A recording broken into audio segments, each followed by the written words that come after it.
Hi everybody, it's Michelle here at Solo in Canada, Musings from Midlife, and I'd like to talk to you today about volunteerism. And I've gotten a few comments from people who are in sort of a similar stage as me, where they've just retired from a very busy career, and they're at the stage where they have all of these skills and all of this knowledge, and although they were ready to leave the career, they're not quite ready not to be involved and to share what they know with younger generations or be of some help, and feeling like they are using their skills and contributing to the upward mobility of our country. They still feel like they have lots of energy left. They feel young, and you don't even have to be retired to be in that place. You could be someone who just might be far away from friends and family and not have too large a social life, and you have lots of time outside of your work, and you're looking for ways that you could volunteer to give back to your society that you live within, the community. So let's talk about volunteering today. And there's just hundreds of volunteer opportunities, and a lot of people aren't quite sure what's out there. They can only think of 4, and none of those interest them. So in addition to this video today, I'm also attaching a link to a PDF file that's going to give you a kind of a rundown of all of the different sectors in society that do have volunteer type work. And I can't give you direct contacts, but at least if you sort of know that that sector has something, something I mentioned in the PDF might help direct you in your path to finding out where you can source these volunteer roles. So I'll put the URL link in the description of this video.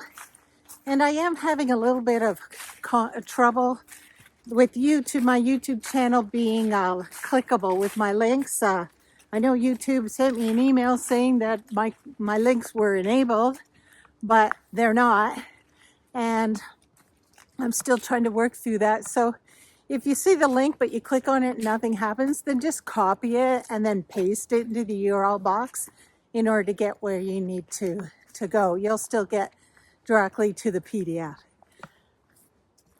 So let's talk about volunteering in Canada first, and how the landscape of volunteering has really changed.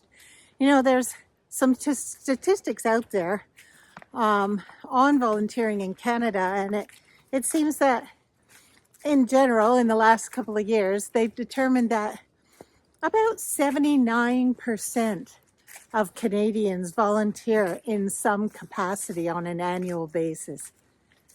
About 41% of those are formal volunteering, where they've committed to an organization and a schedule, and they report regularly to do a particular role.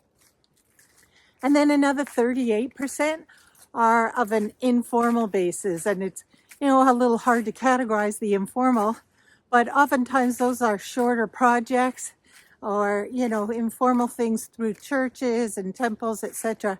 Hard to quantify, but that's a general assumption based on surveys and self-reporting, as well as the organization's reporting. So that's a significant amount of our population that believe in the benefits of volunteering. And volunteering the numbers have gone down a little since the pandemic. Unfortunately, as we all know, in 2020, when everything closed down, and particularly since it is often the older generations, once they're out of their career, that are doing the more formal retirement hours, they stopped participating. And it seems that a lot of them didn't return after the pandemic ended. So they either aged out or they got involved in other projects, but they didn't return. So there's been a little bit of a decline in the number of people volunteering. And I know that many charitable organizations and other industries that use volunteers are working on ways to encourage the return of their volunteers. So if at this point you're starting to think, should I volunteer? Absolutely. The answer is yes. We need you. We all need you.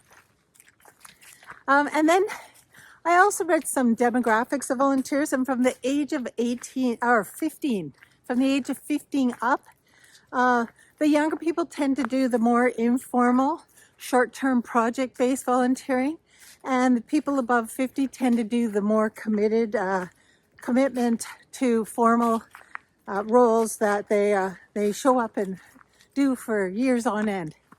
I've done a variety of both over all of my years.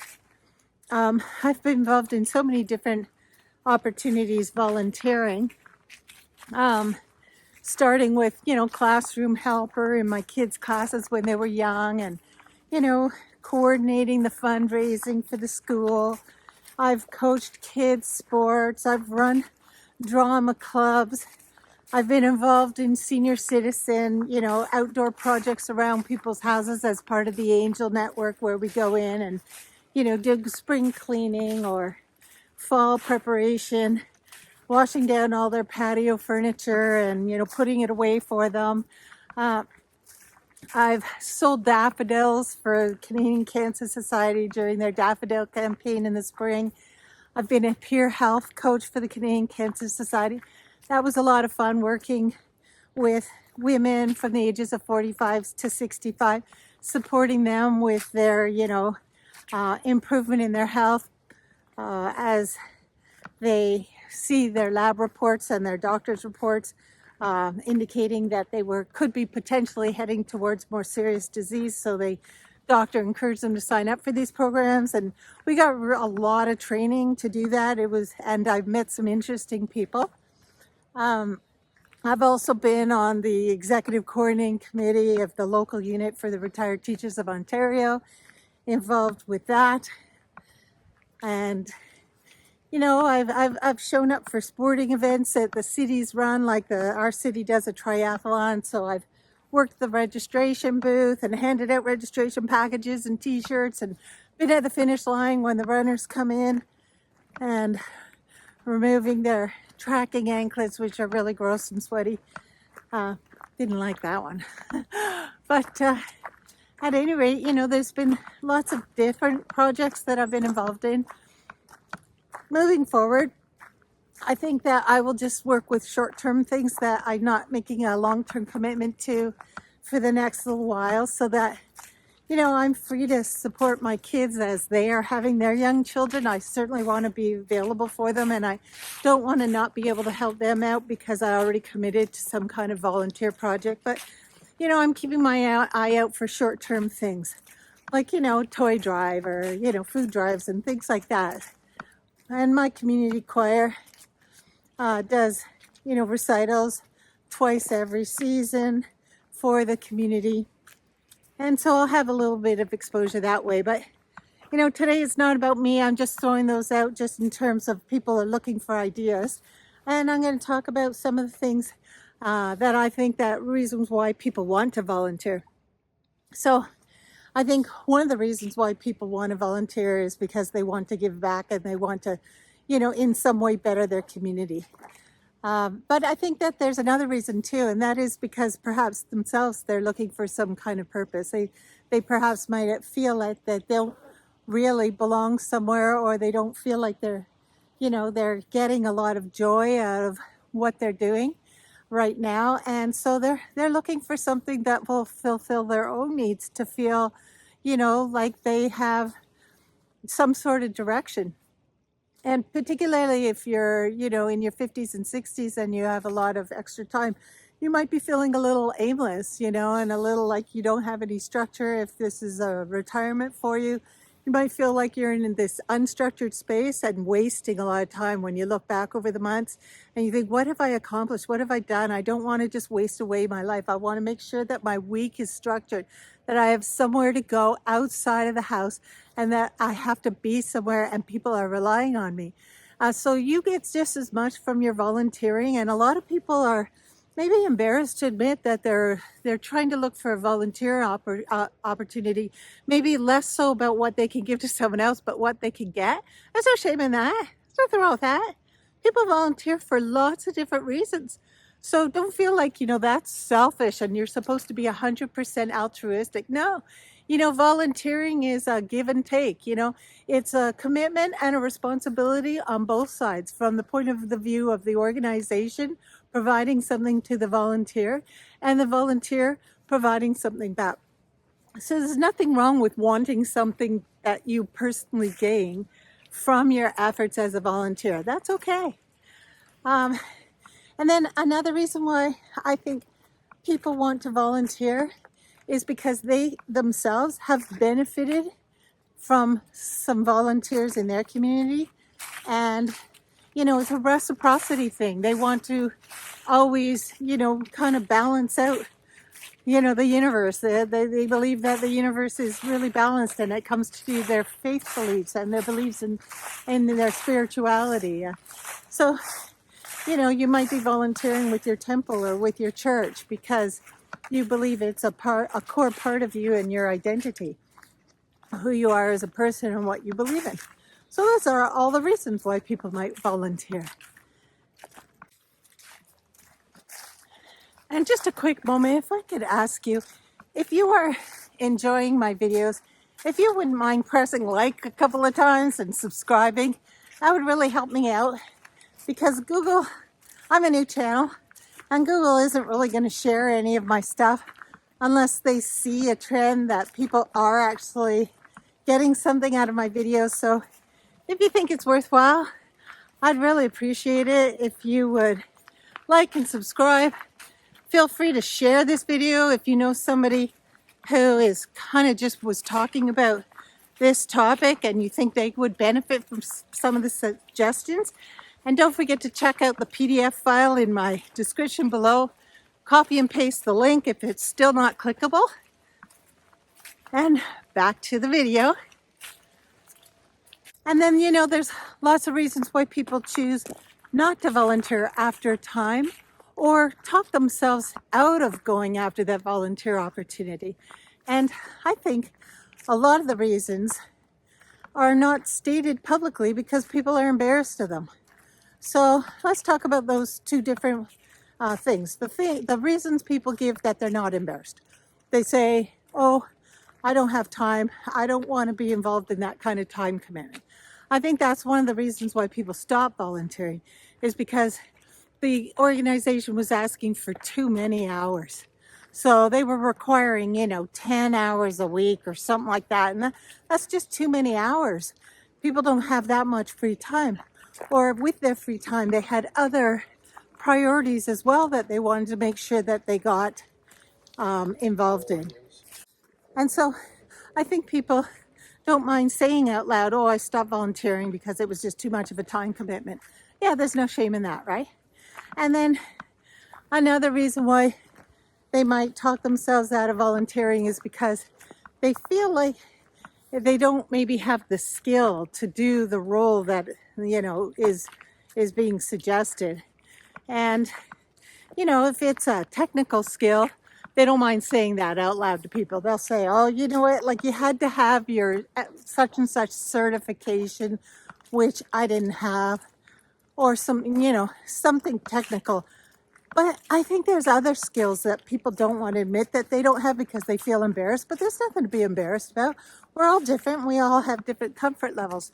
I think one of the main reasons why people don't volunteer with special needs communities, or even things like the Special Olympics or working with children with special needs, is not because, they don't have the skill to do it, from a technical point of view, but because they're a little uncomfortable. Maybe they haven't had people from special populations in their life, and they're just really not sure how to conduct themselves. They don't want to cause some kind of a problem or create some kind of a problem for the participants because of their lack of understanding or familiarity with those, possibly potentially more vulnerable populations. And so they feel a little out of their league with the skills the soft skills that they think might be required, that they just not sure that they have within them. I think another reason why people don't volunteer at places like hospitals that they don't want to say out loud is that they don't want to go in and catch something with all of the diseases that might be communicable in a hospital, or possibly from a psychological point of view, they don't want to be so close to other people's suffering because they're not sure that they have the mental, strength to deal with the suffering and the pain they have to bear witness to within a hospital setting. Or perhaps they just get really queasy around, vomiting and blood and, other unpleasant fluids that the body expels in moments of suffering. And they don't think that that's for them. But they don't want to say that out loud because they feel like all of those reasons maybe might not be considered good enough or might be judged by other people. But you know what? They're valid reasons. And I think that they are real reasons why a lot of people shy away from volunteering in a hospital setting. But there's lots of other settings you could volunteer in where, that isn't an issue at all. So don't turn yourself away from any kind of volunteering just because all you can think of is, the few environments where you feel like you'd be either, just out of your league or super uncomfortable. And so we talked about some of the reasons why people don't volunteer. We talked about reasons why people do volunteer. There's some of the changes that are happening in volunteering right now is that a lot of nonprofit organizations are becoming much more professionalized with their volunteer sector. So they're really tightening their policies, procedures, and training handbooks, etc., as they become more standardized in how they work with their volunteers. And they need to do that for liability reasons and just to make sure that there's clarity in their communication and that they aren't sending their volunteers into situations where they're not properly ready for or, prepared. They want to lessen their liability, of course.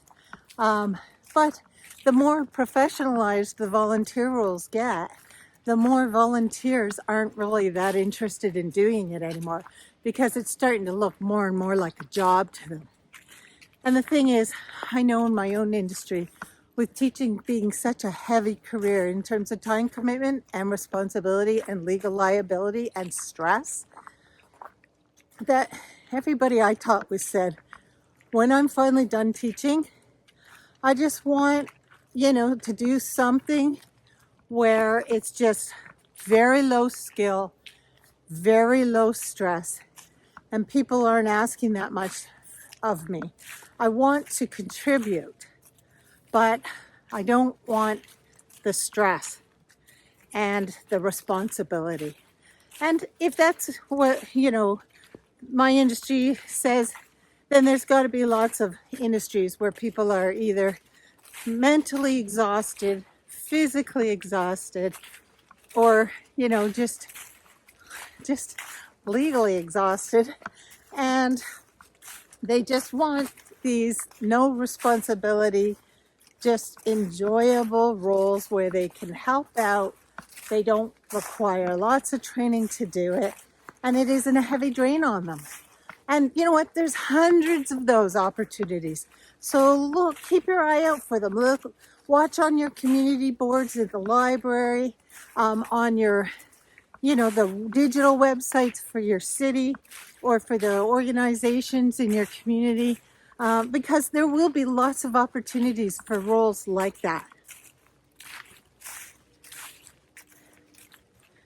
Now, there's lots of different sectors that have volunteers, too many for me to mention here. So I'm just going to mention a few, and then you can check out my PDF for the other alternatives. More and more online and remote opportunities are coming up now that we all learned how to use tech and how to go online during the pandemic. So, even something, if you don't want to be out around people and you don't want to, commit to have to being somewhere at any time. Oh, it's starting to rain here. There's just easy things like being a Facebook moderator on a group that you happen to already belong to. That's obviously an interest for you if you already belong to that Facebook group. And there's a lot of those groups where the amount of posts on a daily basis and then corresponding comments to each post require moderators, more than one, more than just the person who started up the group. They usually need a team of moderators who will stay on top of reading each post and, before it's allowed to run publicly, and then reading all the comments to the post to make sure people are following the etiquettes and the, guidelines for comments to make sure there's no, hateful comments or, I guess politically explosive comments. So why don't you just offer to moderate a group that you already read everything online anyways? Or there's opportunities for working in the schools. And I know some schools have had to reduce how many volunteers they allow in the building for safety's sake, which is really a sad comment on our society today. But it's true. But I think to some degree, they do still allow parents in the building to help with the primary classes and just be an adult that a child can read to. And speaking as an elementary school teacher myself, there are just too many kids who have no adult to read to. And really, kids need to read with an adult 20 minutes every single day, 20 to 30 minutes, depending on their age. But the teacher doesn't have time to read with every single child in her class and often has to devote the time in the classroom to keep working with the ones who are struggling the most, which means that there's all these middle level kids who would really benefit from reading with an adult who aren't getting that. And what I've learned as a teacher over the last decade is even though you ask parents to read with their child every single night, they're not. And I'm not blaming the parents because, they usually have more than one child. They're coming in for a long day work. They still have to put dinner on. Then they have to do bath time. They still have chores to do. They need to prepare lunches for tomorrow. And sometimes both parents aren't in the house. Sometimes neither of the parents are in the house. And the only people watching the kids are the grandparents. And the grandparents don't speak English or don't read English. So for a wide variety of reasons, parents just aren't reading with their children every night the way they used to. And, God put the hood back on. It's raining even harder now.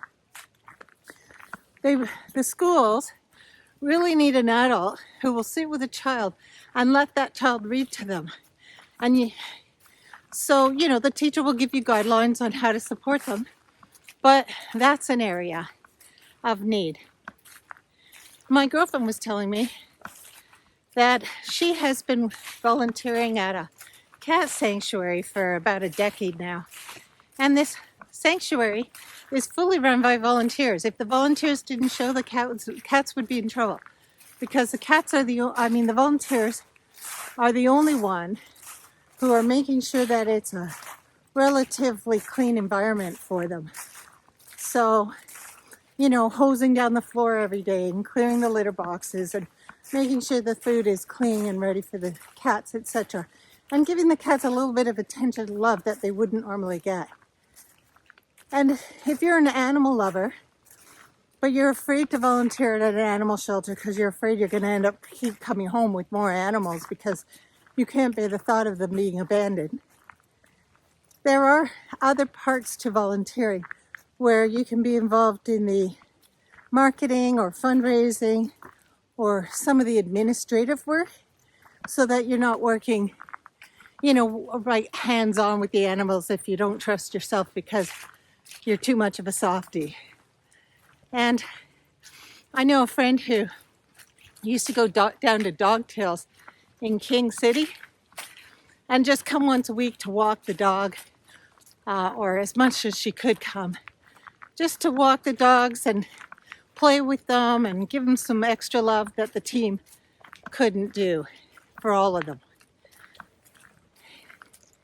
And another animal lover friend of mine and her husband, when they retired, they became therapy dog foster moms and dads, and they were involved in helping to train these young dogs as therapy pets.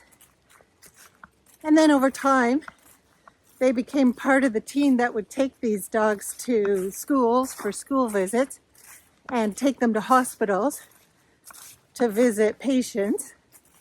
And then, of course, over time, they became more and more valuable part of the team and ended up becoming involved in the administration and the running of this whole thing for their district. So, sometimes you start small with one little role and you just keep growing with the organization and you keep changing the type of volunteer roles that you're engaged in. And it's a win-win for everybody because you become more experienced and more involved. So that's another suggestion if you're into pets. And of course, if you like the arts, there is always the community theater, which is always run by volunteers, and all the acting cast are volunteers. But the people who are working on the props and stage hands and lighting and ushering the public who come to see the shows and selling tickets, that's all run by volunteers.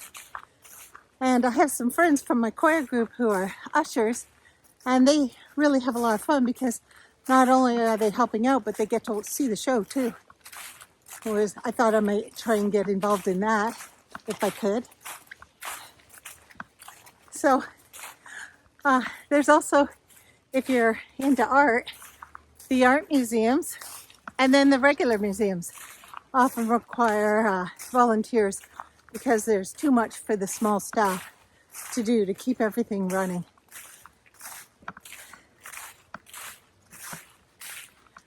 And then, for all your executives and professionals, business people, why don't you show up at the local employment center and see if they have a need for volunteers to mentor young entrepreneurs? Because, entrepreneurship is kind of really the way that the Gen Z are having to go because they just can't get jobs. It's very difficult to apply for a job in this day and age when you're only allowed to submit a resume digitally and you're not even allowed to talk to anybody. And then some, computer program weeds out all the resumes. Can't even see anybody face to face to sell yourself. So a lot of Gen Zs have no choice, or people who've been downsized at midlife have no choice but to create their own opportunity by starting a business where they see a need, but they don't have the business skills and they don't have the business degree.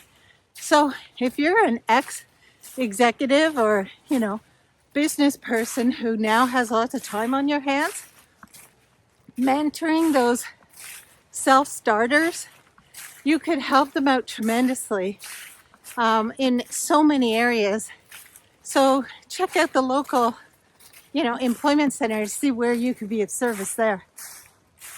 And if you like to help out senior citizens, there's so many of them that have nobody coming to visit them in the nursing homes, or if they live alone, the libraries will sometimes set up these programs where you can deliver their library books to them and pick up the ones they're returning, so that they have somebody visiting them to drop off the books and, just have a little 10-minute social chat with them so that they're not completely invisible and they have, a face that they're connecting with every once in a while.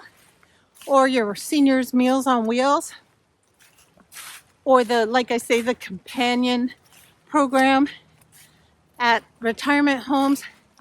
My mother lives in a retirement home, but she doesn't drive and she's not very mobile now. She walks with a walker, but she doesn't live in the same city as me.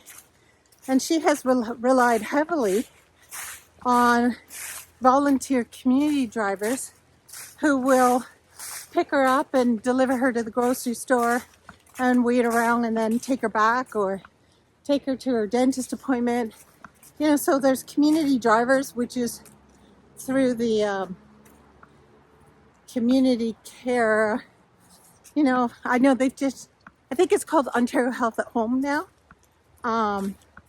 In each region in Ontario, and I suspect all over Canada, there's those various organizations, wherever you're located, to offer to be a volunteer driver for a senior citizen. So, tons of opportunities. And whether you're into the arts or animals or sports or education or even the service clubs, if you're looking for a social outlet for yourself and ways to make friends, and you're not sure that's going to happen through volunteering, then if you joined either a retired association for your profession or some kind of service club like the Rotary Club or Canadian Federation of University Women, these are social clubs that have built in with them giving back, components. So they will do a lot of volunteer things throughout the year, but there's more than that. It's mostly you're making friends and you're doing fun stuff, but you have these opportunities to volunteer built into that. And you're not showing up somewhere alone to volunteer where you know no one. You're actually going with people and doing it together. So that's how I did the Daffodil campaign. I was a member of the Canadian Federation of University Women at the time. And that was the campaign they participated in every spring. So, I was doing it with people I knew. So there's always that option too. And then, of course, there's your city-run events. So I have volunteered at the triathlon, and I think I mentioned that to you. But, your city-run events will have festivals and events, weekend events that will run every season of, all 4 seasons of the year. And you can just volunteer in the couple of days beforehand for the event, just setting up if you want, or, volunteer to work the barbecue where they're cooking hot dogs up or whatever, after a winter skate or whatever, You can be involved in food drives, clothing drives. The sky's the limit. So it's starting to rain harder now. So I think I need to probably turn around and head towards the car. But if you have been wondering how you are going to spend this winter coming up, because you have all this time on your hands and you're just not sure what you're going to do with all of it, I think you should really seriously give some thought to doing some volunteering. And in that opportunity, you'll meet people who are kind of like you. They're kind, they're caring, they're generous with their time. And, you might even do that by joining a faith organization in there, or maybe you already belong. And you just start to accept some of the, offers for cry for volunteers for this, that, and the other thing. I would love to hear all of the interesting jobs people have done or experiences they've had through their volunteering efforts. So please share in the comment if you have done something in the past or are about to do something that's a volunteer-based and you find that you think other people would find it a really interesting experience. Please share so that we learn just all the wide varieties of ways to contribute and feel great, learn some skills, stay active and young in your mind, and socially connected. Here at Solo in Canada, Musings from Midlife. I look forward to seeing you another day, and we'll talk soon.